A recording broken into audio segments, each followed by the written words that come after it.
Hello everyone, welcome back to my YouTube channel. आइए continue करते हैं आपकी प्लस टू क्लास का सॉल्यूशन यूनिट का नेक्स्ट पार्ट, जो कि है सोल्यूबिलिटी। ठीक है, इससे रिलेटेड जो कंसंट्रेशन टर्म्स हैं वो हम पिछले 2-3 वीडियोस में डिस्कस कर चुके हैं। उनसे रिलेटेड न्यूमेरिकल्स जो है वो भी हम कंटिन्यू कर चुके हैं पहले। अगर आपको कोई प्रॉब्लम है तो आप कमेंट बॉक्स में लिख सकते हैं। ठीक है, तो आइए कंटिन्यू करते हैं सोल्यूबिलिटी से। तो what is solubility?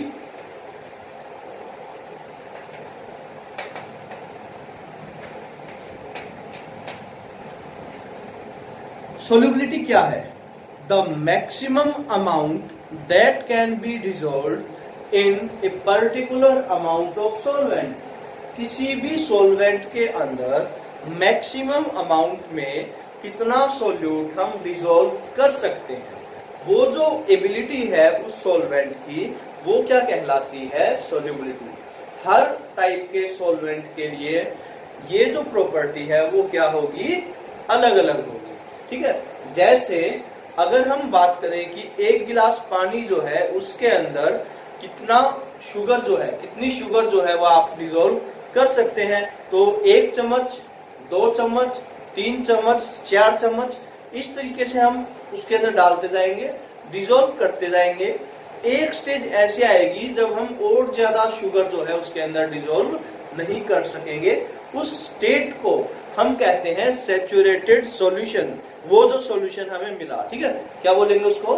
Saturated solution. It is the state at which no more solute can be dissolved into the solvent. ठीक है, और उस टाइम पे हमने कितने ग्राम सोल्यूट ऐड किया हुआ होता है, पर 100 ग्राम बोल लीजिए या पर किलोग्राम बोल लीजिए, वो यूनिट में हम साफ साफ लिख देंगे। वो जो प्रॉपर्टी है वो क्या कहलाती है? सोल्यूबिलिटी कहलाती है। ऐसा नहीं हो सकता कि आप सोचें कि 1 गिलास पानी के अंदर 2 गिलास चीनी जो है वो डिसॉल्व कर दें, ऐसा नहीं होगा। ठीक है, सोल्यूट की जो है एक मैक्सिमम परमिसिबल वैल्यू हमेशा हम कंसीडर करेंगे। ठीक है, उस तभी हम क्या मानेंगे? उसको सोल्यूबिलिटी कंसीडर करेंगे। ठीक है, तो आई होप कि आप जो है सोल्यूबिलिटी का कंसेप्ट जो है वो समझ गए। ठीक है, आगे हम बात करते हैं सोल्यूबिलिटी को कौन कौन से फैक्टर्स जो है वो अफेक्ट करते हैं। तो इसके लिए हम सोल्यूबिलिटी में फर्स्ट जो पार्ट हम मानते हैं वो उसके लिए हम डिस्कस कर लेते हैं solid solute in liquid solvent. ठीक है, हम डिस्कस करेंगे आज इस वीडियो में कि सॉलिड अगर सोल्यूट हो और लिक्विड जो है वो हमारा क्या हो? सॉल्वेंट हो, तब जो है कौन कौन से फैक्टर्स जो है वो इफेक्ट करेंगे। तो जो फैक्टर हम कंसिडरेशन में लेते हैं वो हमारा टेम्परेचर। अब आप सोचिए क्या होगा अगर हम 1 गिलास पानी, ठंडा पानी बिल्कुल, उसके अंदर चीनी डालिए 1 चम्मच, डिसॉल्व कर रहे हैं, वो ज्यादा डिसॉल्व होगी या फिर 1 गिलास गर्म पानी के अंदर जो है वो ज्यादा शुगर डिसॉल्व होगी? आपका आंसर क्या होगा? कि गर्म पानी के अंदर जो है शुगर ज्यादा डिसॉल्व होगी। आसान सी बात है। तो यही हमारा क्या है? ये आर्टिकल है क्या कि if we increase the temperature of a solvent, अगर हम सोलवेंट का टेम्परेचर बढ़ा देते हैं तो क्या होगा? सोल्यूबिलिटी बढ़ जाएगी। और अगर टेम्परेचर जो है वो क्या करें? घटा देंगे, तो सोल्यूबिलिटी जो है वो भी क्या हो जाएगी? कम हो जाएगी। ठीक है, तो क्या करेंगे हम? Effect of temperature. A part क्या है आपका? टेम्परेचर का इफेक्ट क्या बोलेंगे हम? If we increase the temperature then solubility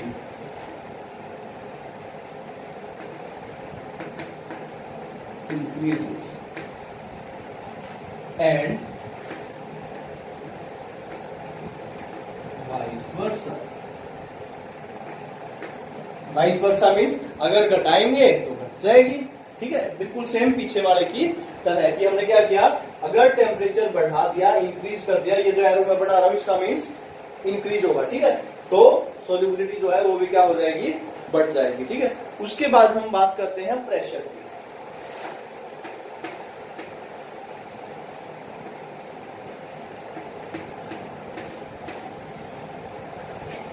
क्या प्रेशर का भी कोई इफेक्ट होगा?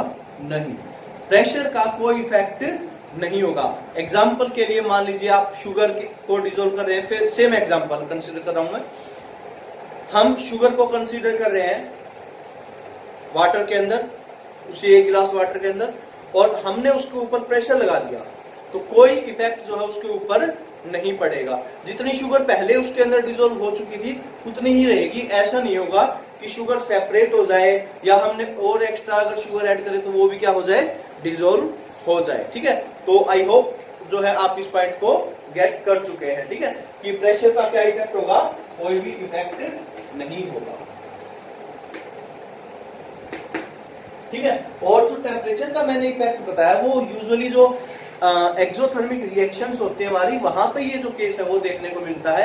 एंडोथर्मिक जो रिएक्शंस होती हैं, ठीक है, वहां पे ये जो इफेक्ट, सॉरी उल्टा बोल दिया मैंने, एंडोथर्मिक जो रिएक्शंस होती है वहां पे जो है ये केस हमें देखने को मिलता है। एक्सोथर्मिक रिएक्शंस के केस में ये केस जो है वो क्या हो जाएगा, उल्टा हो जाएगा। ठीक है, मैं फिर से एक बार लिख देता हूं ताकि किसी तरीके का कंफ्यूजन ना रहे। ठीक है, इन केस ऑफ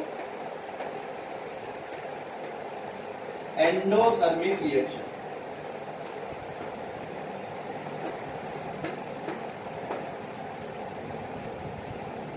ये पॉइंट में भूल गया।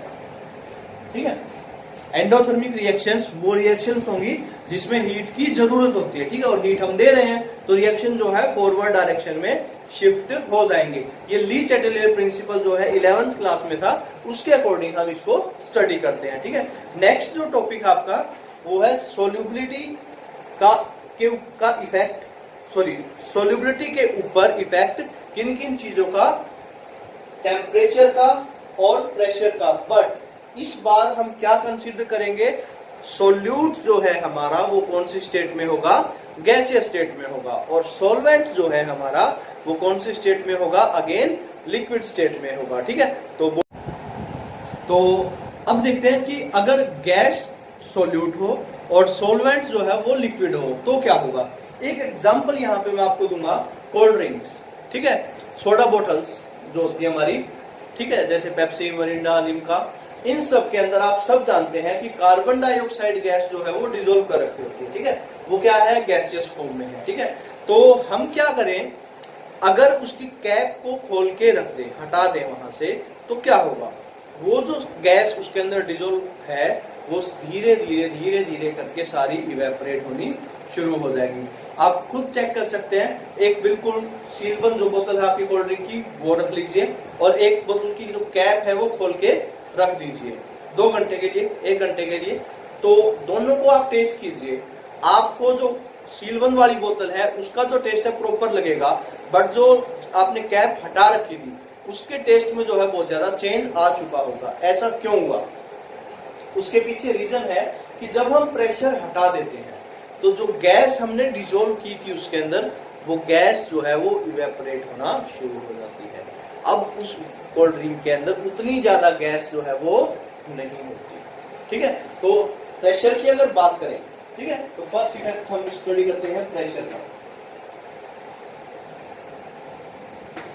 एक इंपॉर्टेंट इफेक्ट है ये आपका, आगे इस नाम से आएगा, ये हेनरी लॉ कहलाता है ये आपका।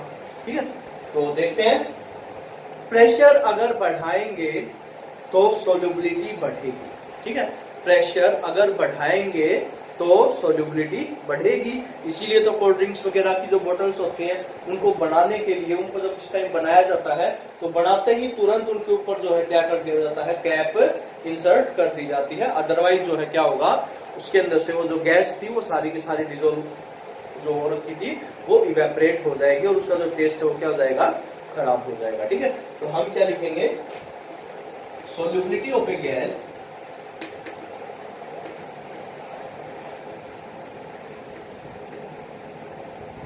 increases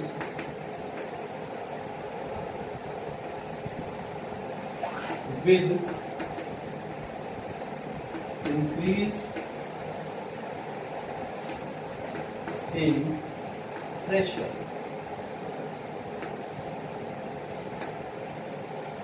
जितना ज्यादा प्रेशर उतनी ज्यादा सोल्यूबिलिटी। चेक करने के लिए आप एक सिंपल से एक्टिविटी करके देख लीजिए। एक बीकर ले लें, उसके अंदर कोई लिक्विड डाल दें और ये आपने कोई गैस डाल दी, ठीक है। इसके ऊपर आपने रखा प्रेशर, मीन्स एक वेट रख दिया, 10 ग्राम 20 ग्राम 50 ग्राम जो भी है। दूसरी तरफ जो है सेम कंटेनर आपने लिया, लिक्विड गैस वगैरह इसके अंदर मिक्स करके, और इसके ऊपर जो वेट आपने रखा, एक की जगह आपने 2 वेट यहाँ पे रख दिए। तो इस केस में क्या होगा, ज्यादा गैस के पार्टिकल्स जो है वो नीचे आ जाएंगे। क्यों आ जाएंगे? क्योंकि उनके ऊपर क्या है, प्रेशर जो है वो ज्यादा है, ठीक है। तो हम ये कह सकते हैं कि इसकी जो सोल्यूबिलिटी है वो क्या होगी, ज्यादा होगी, किसके कंपैरिजन में, इसके कंपैरिजन में, ठीक है। तो ये जो लॉ है ये किसने दिया था, हेनरी ने हमें सबसे पहले इसके बारे में बताया था कि जितना ज्यादा प्रेशर होगा उतना ही ज्यादा जो है, उतनी ही ज्यादा अमाउंट में जो गैस है वो क्या होगी, डिसॉल्व होगी। और इसी वजह से इस लॉ को जो है हम क्या कहते हैं, Henry's law.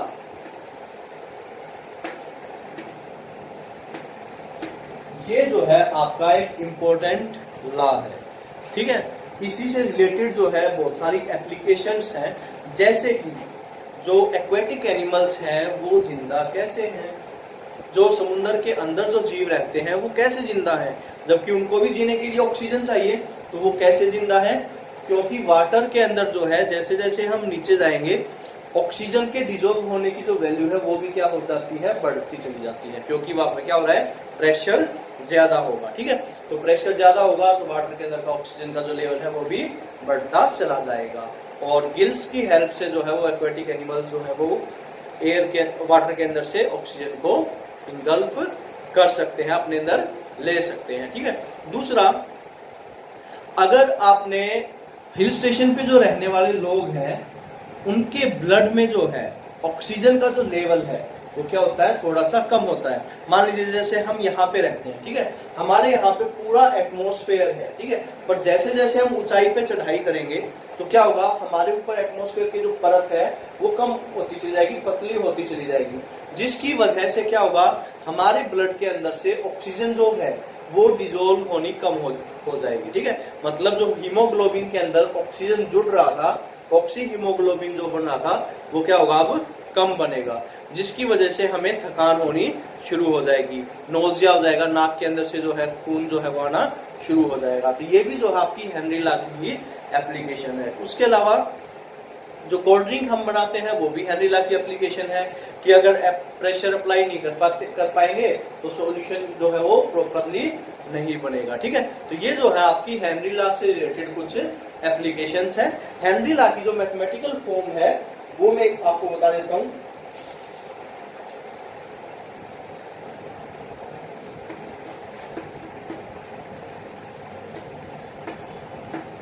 P is proportional to X.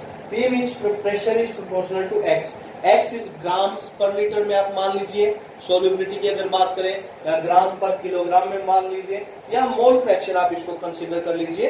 It does not matter, ये हर केस में फिट बैठेगा कि जितना ज्यादा प्रेशर हम अप्लाई करेंगे उतना ही ज्यादा ग्राम में वो डिसॉल्व होगा, या जितना ज्यादा प्रेशर अप्लाई करेंगे उतना ही ज्यादा जो है सोल्यूट के नंबर ऑफ मोल्स जो है वो डिसॉल्व होंगे, ठीक है। हम इसको ऐसे भी लिख सकते हैं P equal to KH into X, और ये जो KH है इसको हम कहते हैं हेनरी लॉ कांस्टेंट। ये क्या कहलाएगा आपका, हेनरी लॉ कांस्टेंट, ठीक है।